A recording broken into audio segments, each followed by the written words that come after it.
નમસ્કાર, હું રાજ. આપ જોઈ રહ્યા છો સ્પાર્ક ટુડે ન્યૂઝ. સુરત શહેરમાં ભૂવા પડવાનો સિલસિલો યથાવત જોવા મળી રહ્યો છે. અમરોલી અને કતારગામને જોડતા તાપી બ્રિજ પર અચાનક ભૂવો પડતા વાહન ચાલકોમાં ચિંતાનો માહોલ સર્જાયો છે. દરરોજ હજારો વાહનોની અવરજવર ધરાવતા આ મહત્વના બ્રિજ પર પડેલા ભૂવાને કારણે અકસ્માતનો ભય ઊભો થયો છે.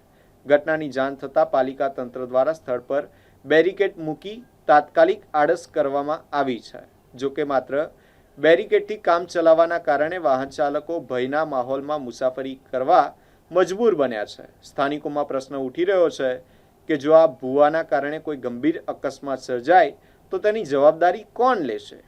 ચોમાસા પૂર્વે જ શહેરમાં ભૂવા પડવાની ઘટનાઓ સામે આવતા આગામી દિવસોમાં કેવી સ્થિતિ કે કેવી પરિસ્થિતિ સર્જાશે તે અંગે પણ ચર્ચાઓ શરૂ થઈ છે. હાલ પાલિકા દ્વારા વધુ કાર્યવાહી હાથ ધરાય તેવી માંગ ઉઠી રહી છે.